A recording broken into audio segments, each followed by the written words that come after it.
Shiva coaching classes में सभी विद्यार्थियों का स्वागत है। आज आज आपको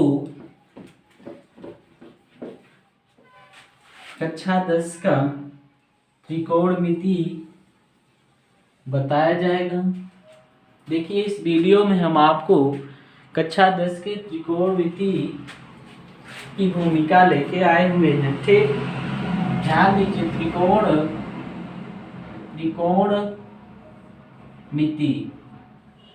त्रिकोणमिति, ठीक, ध्यान दीजिए। त्रिकोणमिति के जनक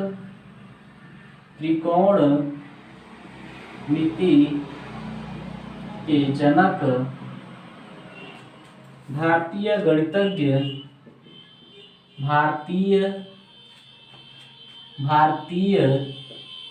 आर्यभट्ट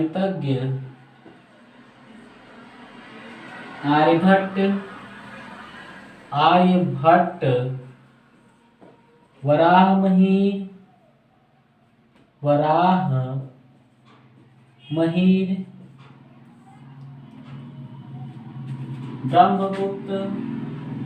ब्रह्मगुप्त थे। देखिए, त्रिकोणमिति के जनक कौन थे? भारतीय गणितज्ञ आर्यभट्ट, वराहमिहिर और कौन थे? ब्रह्मगुप्त थे। ठीक, और देखिए, इनके अलावा यूनान के ज्योतिष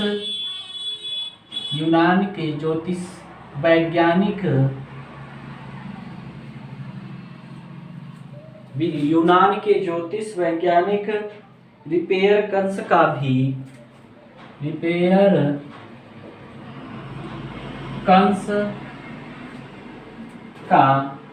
भी इसमें बड़ा योगदान रहा है। ठीक, देखिए, त्रिकोणमिति के जनक भारतीय गणितज्ञ आर्यभट्ट, वराहमिहिर, ब्रह्मगुप्त थे। इनके अलावा यूनान के ज्योतिष वैज्ञानिक रिपेयर कंस का भी इसमें बड़ा योगदान रहा है। ठीक, देखिए, इसे नोट कर लीजिए। आज आपकी जो क्लास होगी त्रिकोणमिति की, बहुत धमाकेदार क्लास होगी। ध्यान दीजिए, आपको त्रिकोणमिति की भूमिका बताई जा रही है। देखिए, कुछ लोग होते हैं कि बस सूत्र लिखवाना, सवाल को सरासर हल करवाना शुरू कर देते हैं ना। ध्यान दीजिए, आप सूत्र को लिख के सवाल को सटासट लगा रहे हैं, लेकिन आपको जब तक कॉन्सेप्ट और भूमिका नहीं क्लियर होगा, जिस चीज के बारे में पढ़े उसके बारे में जानेंगे नहीं, तब तक आपकी पढ़ाई जो होगी संपूर्ण मानी नहीं जाएगी। कहीं अगर आप किसी कॉम्पिटिटिव एग्जाम में जाएंगे तो क्या होगा कि बड़ी आपको परेशानी होगी, केवल सूत्र से नहीं। देखिए, कहते हैं कि आप अपने सूत्र को बहुत याद किए थे, पर सूत्र से आधारित सवाल जो है बहुत कम आए। तो क्या है कि आपको पूरे कॉन्सेप्ट के साथ पढ़ाई करनी चाहिए। ठीक, तो यहाँ देखिए, त्रिकोणमिति के जनक आर्यभट्ट जी को माना गया। और कौन थे? वराहमिहिर, ब्रह्मगुप्त और यूनान के ज्योतिष वैज्ञानिक रिपेयर कंस थे। अब आगे चलिए, हेडिंग लगाते हैं। क्या? त्रिकोणमिति। देखिए, त्रिकोणमिति कहते किसे हैं? पहले देखिए, न धन कोण धन मिति। त्रिधन कोण धन मिति बराबर क्या होता है? त्रिकोणमिति। त्रिकोणमिति का संधि विच्छेद होता है त्रिधन कोण धन मिति बराबर त्रिकोणमिति। ध्यान दीजिए, त्रि मतलब होता है, देखिए, त्रि का अर्थ है तीन। त्रि का अर्थ बेटा तीन, भैया तीन। त्रि का अर्थ तीन, कोण का मतलब कोण, मिति मतलब होता है भैया, मिति मतलब होता है माप। ठीक, तो देखिए, ध्यान दीजिए, आप नोट कर लीजिए, त्रिकोणमिति का संधिविच्छेद होता है त्रिधन कोण धन मिति बराबर त्रिकोणमिति। और देखिए, त्रिकोणमिति त्रि मतलब होता है तीन, कोण मतलब होता है कोण, मिति मतलब होता है माप। तो त्रिकोणमिति कहते किसे हैं? जहां तीन कोण की माप की, देखिए जहां तीन कोण की माप की बात की जाए उसे क्या कहते हैं? त्रिकोणमिति कहते हैं ना। बहुत लोग पढ़ लेते हैं, हाई स्कूल इंटर हो गए, लेकिन उनको त्रिकोणमिति पता नहीं होता त्रिकोणमिति कहते किसे हैं ना। त्रिकोणमिति किसे कहते हैं? जहां तीन कोण की माप की बात की जाए, ठीक। या फिर इसका परिभाषा हम लिखवा देते हैं ना, ऐसी आकृति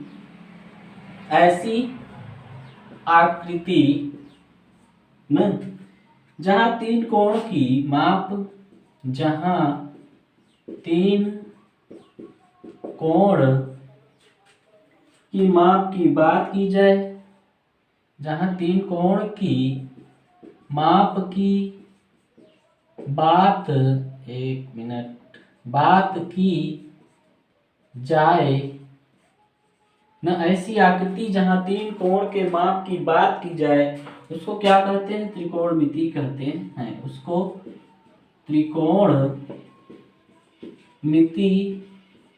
कहते हैं। बहुत हैरान हो जाते हैं बच्चे, अगर रास्ते में चलते हैं कोई पूछ लेता है कि त्रिकोणमिति कहते हैं किसे हैं, तो बहुत बच्चे परेशान हो जाते हैं। देखिए त्रिकोणमिति किसे कहते हैं? ऐसी आकृति जहां तीन कोण के माप की बात की जाए उसे क्या कहते हैं? त्रिकोणमिति। अब आप सोच रहे होंगे तीन कोण की माप की बात कहाँ की जाती है ना, तो आप लिखेंगे तीन कोण की माप की बात त्रिभुज में की जाती है ना। देखिए तीन कोण के माप की बात त्रिभुज में की जाती है। त्रिभुज कहते किसे हैं न? त्रिभुज कहते किसे हैं? देखिए त्रिभुज किसे कहते हैं? तीन भुजाओं से घिरी आकृति को त्रिभुज कहते हैं, या तीन भुजाओं से बंद आकृति को, ठीक, त्रिभुज कहते हैं ना। तो देखिए त्रिकोणमिति में त्रिभुज की बात की जाती है ना। अब आप सोच रहे हैं त्रिकोणमिति में त्रिभुज की बात तो की जाती है, त्रिभुज तीन भुजाओं से घिरी आकृति को त्रिभुज कहते हैं, लेकिन कैसे त्रिभुज की बात की जाती है? देखिए त्रिकोणमिति में किस प्रकार के त्रिभुज की बात की जाती है, ठीक। तो देखिए त्रिकोणमिति में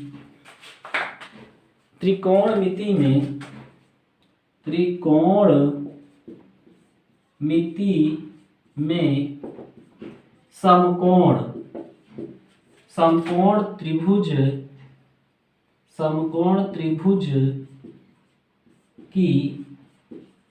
बात की जाती है, ठीक। तो त्रिकोणमिति में किस प्रकार के त्रिभुज की बात की जाती है? समकोण त्रिभुज की बात की जाती है। अब आप ये सोच रहे होंगे समकोण त्रिभुज कैसा होता है? तो देखिए ऐसा त्रिभुज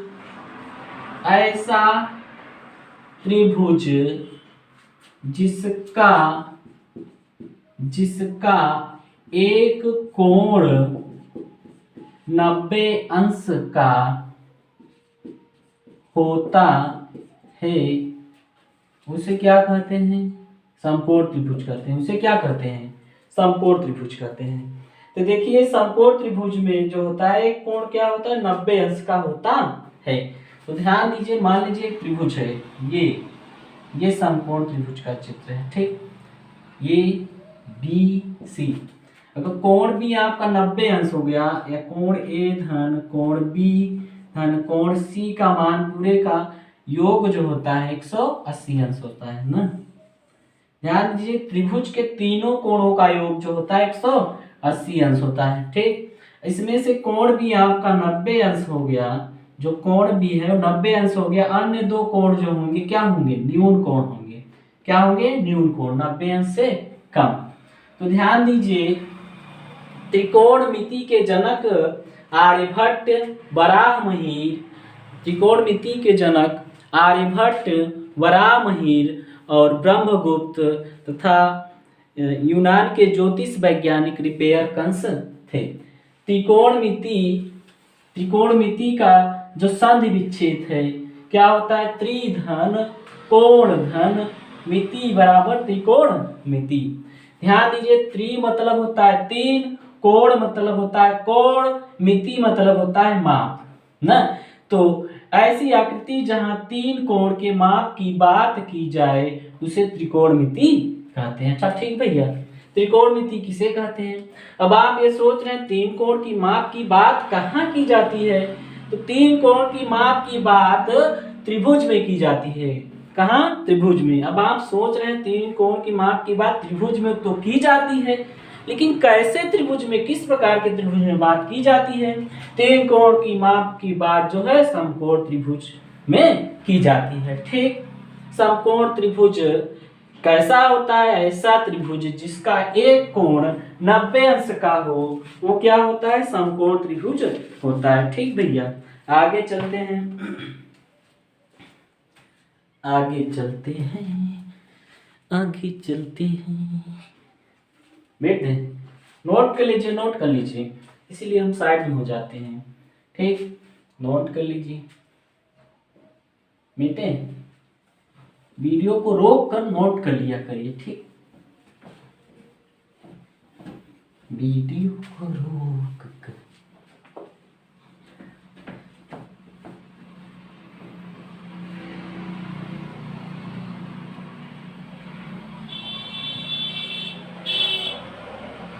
चलिए चलते हैं आगे। कहाँ चलते हैं, आगे।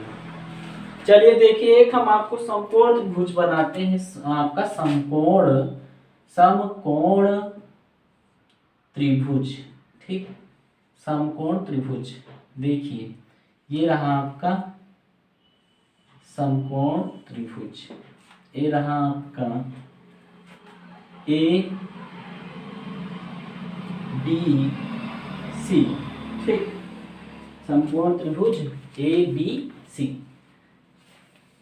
चलिए देखिए, अब इसका हम नामकरण करते हैं, इसको क्या कहते हैं, इसको क्या कहते हैं, इसको क्या कहते हैं। ठीक, तो ध्यान दीजिए, इस त्रिभुज में कुल होते हैं 6 संबंध होते हैं। कुल कितने संबंध होते हैं, 6 ना। कुल 6 संबंध हैं। देखिए, एक कितने लोग हैं पहले देखते हैं, 1 2 3 ना, 4 5 6 चीज हैं। क्या दिखाई दे रहे हैं, 6 चीज। ठीक, तो देखिए इन 6 चीजों में, ठीक, अभी इन 6 चीजों में हम एक थीटा नाम रखते हैं। क्या, थीटा ना, क्या कहते हैं इसको, थीटा। इस थीटा का नाम हम रखते हैं क्या, मुखिया। क्या, मुखिया। ठीक, अब ध्यान दीजिए, मुखिया के सामने की जो भुजा होती है, मुखिया के सामने की भुजा, उसे कहते हैं मुखिया। मुखिया ना, सम्मुख भुजा, सम्मुख भुजा।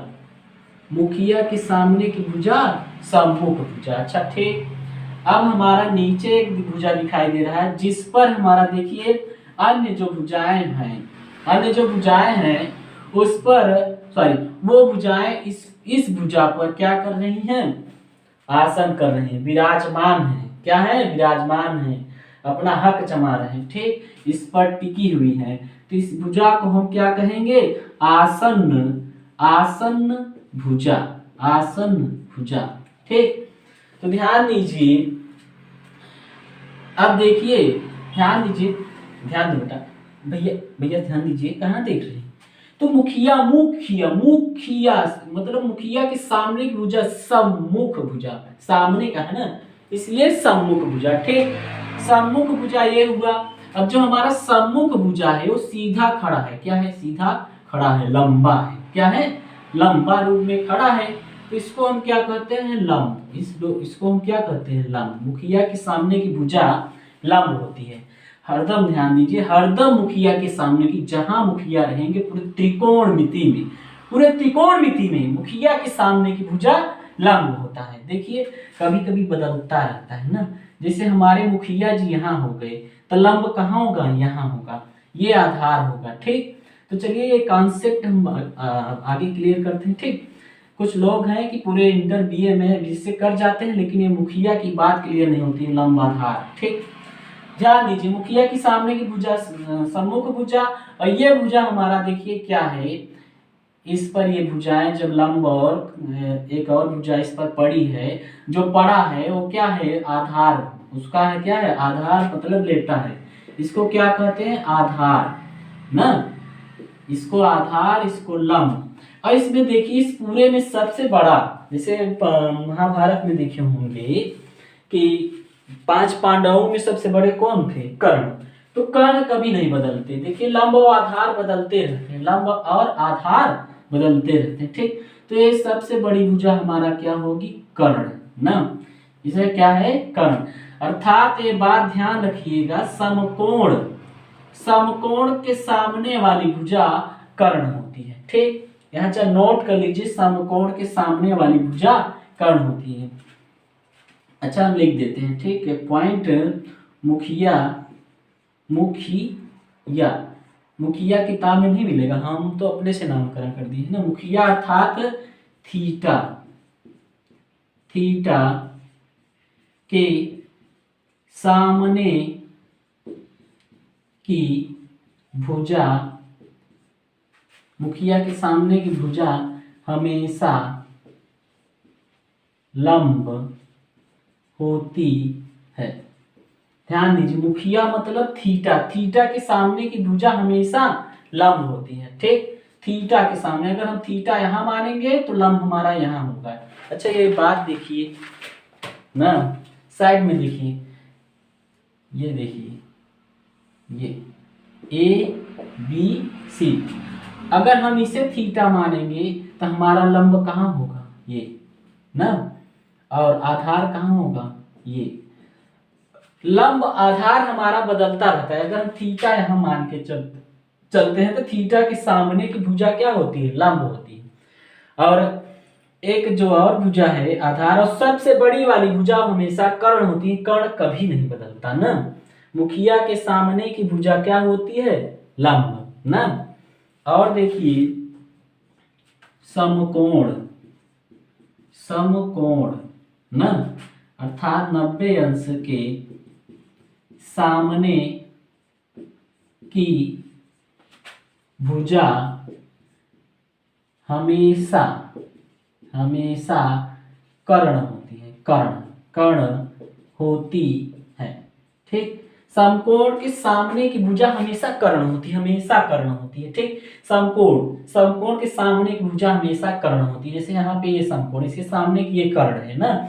लंब और आधार बदलते रहते हैं। ठीक, जैसे अगर इस प्रकार का त्रिभुज बना दिया जाए, इस प्रकार का, एक मिनट, ये अगर इसमें हम कहें कि लंब कौन है, तो मुखिया जी यहाँ आ गए, थीटा यहाँ है, तो इसके सामने का ये क्या होगा, लंब होगा।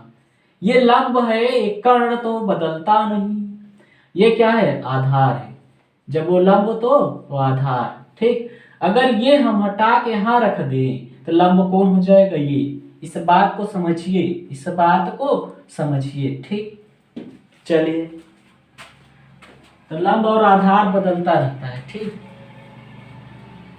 एक बार फिर से, एक बार फिर से। अच्छा इसका हम कुछ और डायग्राम बना देते हैं इधर साइड में ना। चलिए देखिए, ये ए बी सी, इसमें लंब क्या होगा बताइए, आप बताइए लंब क्या होगा।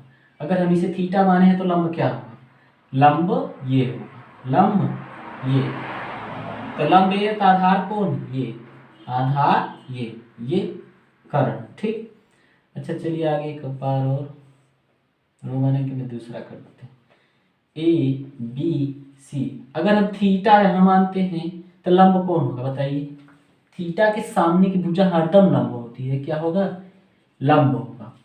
और ये तब क्या हो जाएगा, आधार हो जाएगा, और ये क्या हो जाएगा, कर्ण हो जाएगा। ठीक, ठीक है भैया। ठीक, एक और देख लेते हैं, तीसरा नंबर। ठीक, जैसे मान लीजिए ये कुछ है, ये है, ये ए बी सी, अच्छा इसमें बताइए कौन लंब है? ये थीटा है, बताइए कौन लंब है? ये लंब है कौन? थीटा के सामने की भुजा ये लंब है कौन? लंब ये। आधार कौन होगा? ये आधार होगा कौन? ये। अब कर्ण बताइए, कर्ण। कर्ण तो हमेशा बदलता ही नहीं है, समकोण के सामने की भुजा कर्ण। ठीक, इस कॉन्सेप्ट को क्लियर कीजिए। ठीक, कभी आप नोट कर लीजिए, चाहे वीडियो को रोक कर नोट कर लीजिए, समझ लीजिए। ठीक, चलिए फिर आगे बढ़ते हैं। हाँ, नोट कर लीजिए, एक बार नोट कर लीजिए।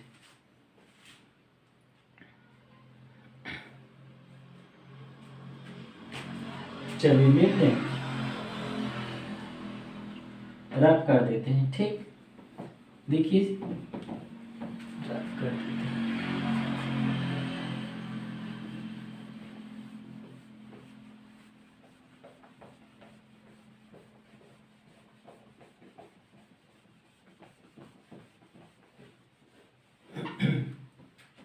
चलिए आगे चलते हैं भैया। देखो भैया लोग, तुम लोग तो देखिए, कर्ण, लंब, आधार। ठीक, इनमें 6 संबंध होते हैं। कितने संबंध होते हैं? 6। जैसे मान लीजिए आपके पापा जी कौन है? ये। आपके पिताजी कौन है? ये। और आप कौन हैं? आप भी तो होंगे ना। आप कौन है? आप ये। कौन है आप? आप ये ना। आप कौन है? ये है। और ये आपकी मम्मी जी हैं। कौन है? ये आपकी मम्मी जी। कौन है? आपकी मम्मी जी। ठीक, मम्मी जी को थोड़ा ठीक बनाए ना। ये आपकी मम्मी जी। कौन है? आपकी मम्मी जी हैं। ठीक, ये आपकी, अरे सर कितनी बार बोलेंगे हमारी मम्मी, अब नहीं बोलेंगे। ठीक, ये आपकी कौन है? ये आपकी मम्मी जी है।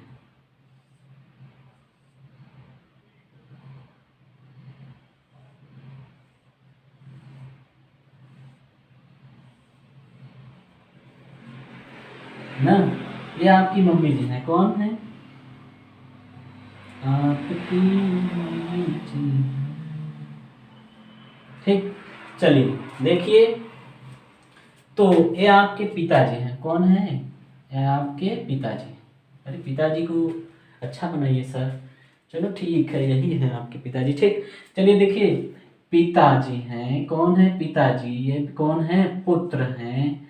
और ये कौन है? माता जी। ठीक, देखिए जैसे इसमें हम आपको 6 संबंध बताएंगे। देखिए कैसे कैसे। पिता का पुत्र से, एक हुआ पिता का पुत्र से, और पुत्र का पिता से। कितने संबंध हुए? 2। ठीक, अब पुत्र का माता से और माता का पुत्र से कितने हुए? 4। ठीक, अब माता का पिता से और पिता का माता से कुल कितने संबंध हुए? 6 संबंध। इसी प्रकार इसमें भी कितने संबंध होते हैं? 6। एक बार फिर से देखिए, पिता का पुत्र से, पिता का पुत्र और पुत्र का पिता ना।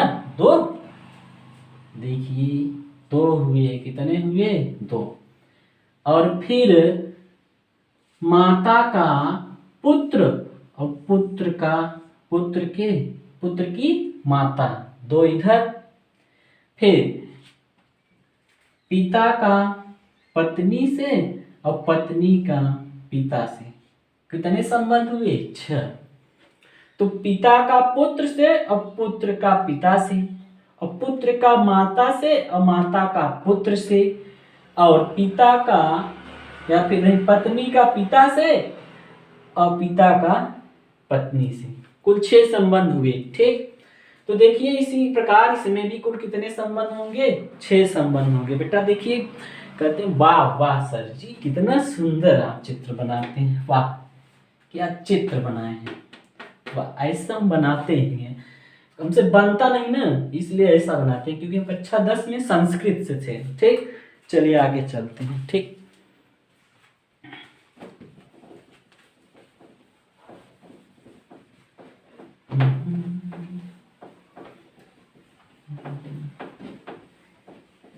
चलिए चलते हैं, चलिए चलते हैं। चलिए ध्यान दीजिए, आगे अब चलते हैं।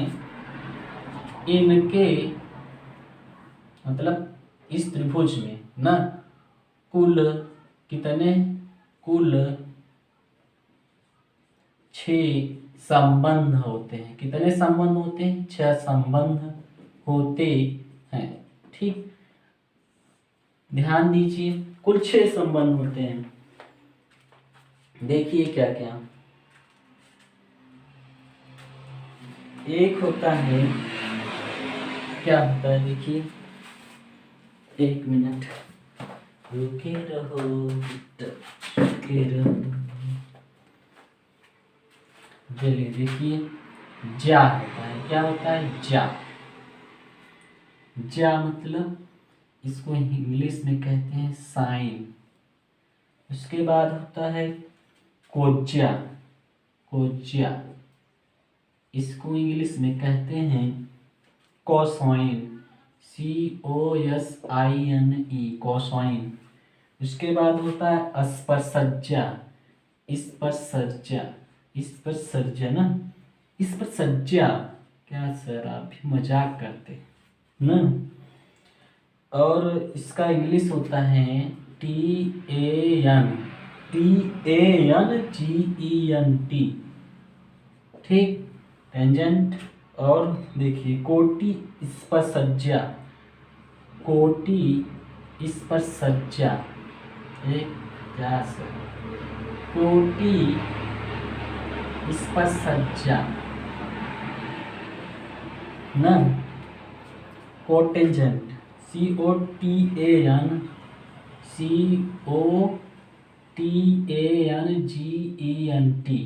ना, कोटेंजेंट।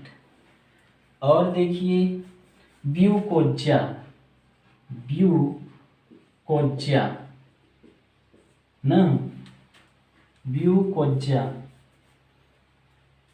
सेकेंड, SECANT, सेकेंड को नहीं, सेकेंड ब्यूजा, ब्यूजा। को सेकेंड COSECANT।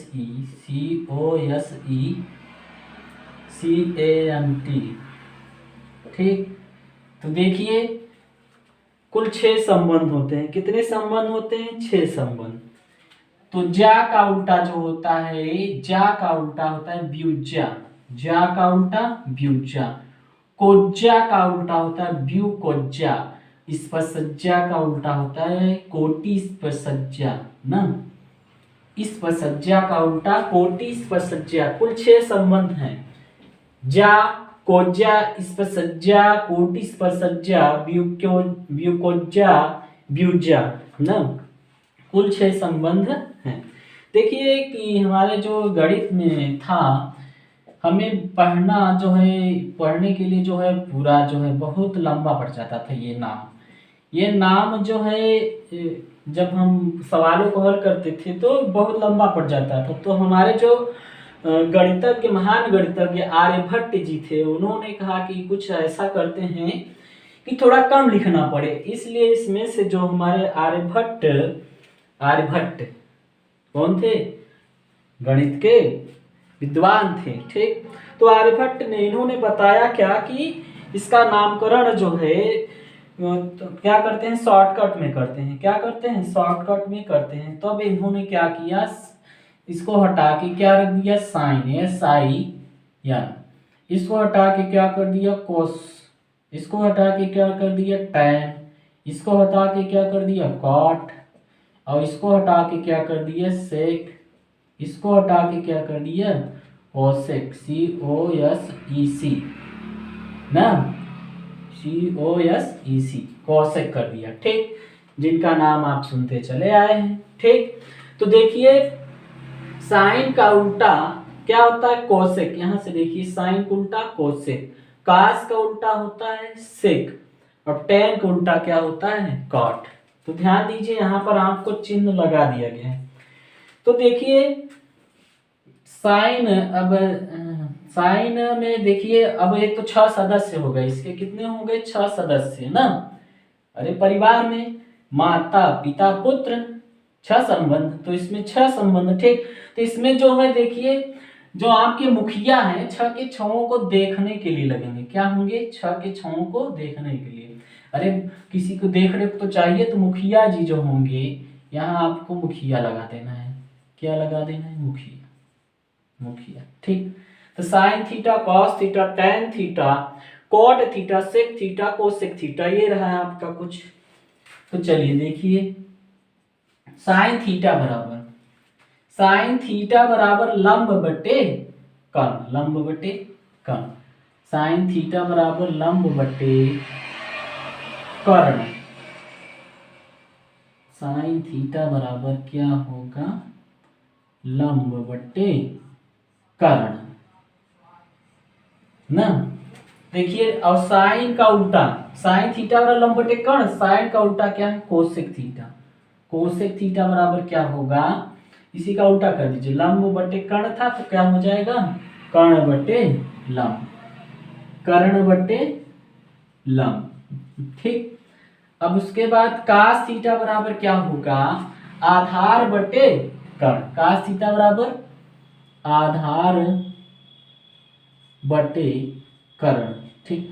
कास का उल्टा क्या होगा, कास का उल्टा कर्ण, कास का उल्टा देखिए क्या होगा सेक। कास का देखिए यहाँ कॉस, कॉस का उल्टा यहाँ दिखाया गया है ना, कॉस का उल्टा क्या है सेक।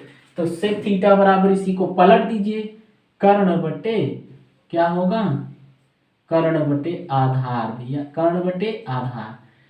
देखिए अब आगे tan थीटा बराबर, tan थीटा बराबर क्या होगा लंब बटे आधार, लंब बटे आधार। और tan को उल्टा क्या है cot, cot थीटा बराबर क्या होगा आधार बटे लंब। ये रहा कुछ आपका फार्मूला त्रिकोणमिति में ठीक। तो ध्यान दीजिए साइन थीटा बराबर लंब बटे कर्ण, तो कोसेक थीटा बराबर उल्टा कर दीजिए कर्ण बटे लंब। कास थीटा बराबर आधार बटे कर्ण, तो कास उल्टा क्या होगा देखिए यहाँ पे लगा सेक थीटा बराबर कर्ण बटे आधार। tan थीटा बराबर लंब बटे आधार, tan को उल्टा कर दीजिए काट थीटा आधार बटे लंब। तो भैया इसको याद करने का सबसे अच्छा यही नियम है कि 3 ठो याद करिए 3 ठो पलट दीजिए ठीक ठीक।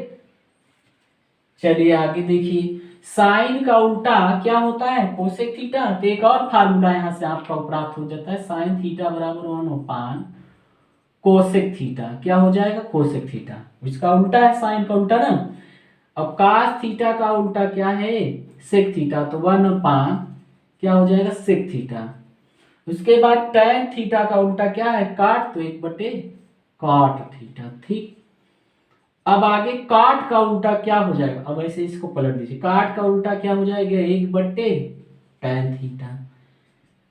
और सेक का उल्टा क्या हो जाएगा 1/cos थीटा ठीक।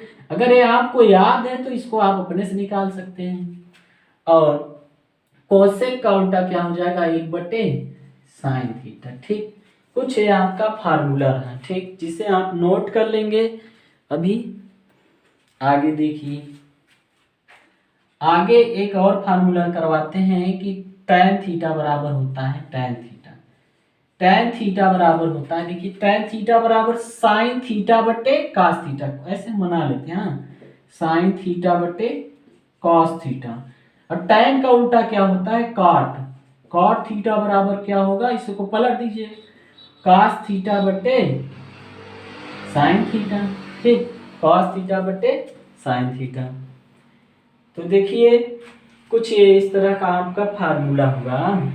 अब आगे देखिए कुछ लोग जो है कुछ ट्रिक का प्रयोग करते हैं, कुछ ट्रिक का उपयोग करते हैं। देखिए जैसे क्या होता है यल से होता है लंब, यल से लंब। और ध्यान दीजिए कि आधार से क्या होता है, एक मिनट, ए से आधार होता है, ए से आधार होता है। और देखिए के से होता है कर्ण। तो हम देखिए कुछ लोग जानते हैं कि लाल यल ए या लाल बट्टे कक्का नियम प्रयोग करते हैं। क्या? कक्का। ठीक, लाल बट्टे कक्का। तो यल से लंब, ए से आधार, यल से लंब, के से कर्ण, के से कर्ण, ए से आधार होता है। ठीक, तो देखिए कुछ इस तरह से पढ़ते हैं कि लाल बट्टे कक्का का उपयोग करते हैं। तो क्या होता है? Sine theta. साइन थीटा बराबर क्या होगा? लंब बटे कर्ण। ये लंब है, एक कर्ण है। और कास थीटा, कास थीटा बराबर क्या होगा? आधार बटे कर्ण। और टैन थीटा बराबर क्या होगा? लंब बटे आधार। ठीक, यल से लंब है इसलिए लंब बटे आधार। आगे देखिए भैया, आगे देखिए साइन का उल्टा क्या होता है? Cosec theta. COSEC, cosec theta बराबर क्या होगा? कर्ण बटे लंब। कोसेक थीटा बराबर कर्ण बटे लंब, इसको पलट दीजिए ना। आगे सेक थीटा बराबर क्या होगा? कर्ण बटे आधार। और देखिए पलट दीजिए, कॉट का उल्टा क्या, सॉरी टैन का उल्टा कॉट थीटा। कॉट थीटा बराबर आधार बटे लंब। क्या होगा? आधार बटे लंब। ठीक, और देखिए सीबीएसई बोर्ड वाले क्या पढ़ते हैं? क्या सीबीएसई बोर्ड वालों के लिए क्या होता है? PBP ना, PBP बटे HB। तो देखिए PBP से क्या पढ़ते हैं? पाकिस्तान भूखा प्यासा, पाकिस्तान भूखा प्यासा ना, और हिंदुस्तान हरा भरा। ठीक, कुछ इस तरह से सीबीएसई परपेंडिकुलर बेस ऐसे पढ़ते हैं। ठीक, तो या फिर इसको पढ़ते हैं पंडित बद्री प्रसाद, पंडित बद्री प्रसाद बटे पंडित बद्री से प्रसाद हर हर भोले। लेकिन सीबीएसई बोर्ड में क्या लेना है आपको? तो आप तो हिंदी मीडियम से हैं। ठीक, तो ध्यान दीजिए, इसको आप नोट कर लीजिए, याद कर लीजिए। उसके बाद इसको याद नोट करिएगा, उसके बाद इसको, पहले इसको नोट करिएगा, पहले इसको तब इसको। ठीक, फिर इसको और अच्छे से आप तैयारी कीजिए त्रिकोणमितीय भूमिका की। आज का क्लास यहीं तक। थैंक यू, धन्यवाद। ध्यान दीजिए बच्चों, हमारे चैनल को आप लोग भैया लोगों हमारे चैनल को सब्सक्राइब और शेयर कीजिए ताकि हमको एनर्जी मिलती रहे। क्योंकि जब आप सब्सक्राइब और शेयर करेंगे, दूसरों लोगों से बताएंगे, तो हमारी जो है वह हमारे लिए ऊर्जा के रूप में काम करेंगे। आप जो है, आप ही हमारी ऊर्जा है। ठीक, जब दूसरों तक सब्सक्राइब शेयर करेंगे तो हमें ऊर्जा मिलेगी, तो हम आगे आपको वीडियो बनाते रहेंगे और आपको हम देते रहेंगे, लेके आते रहेंगे। जब तक हो सकेगा तब तक हम आपको आगे क्लास वीडियो बनाते रहेंगे आपके लिए। धन्यवाद।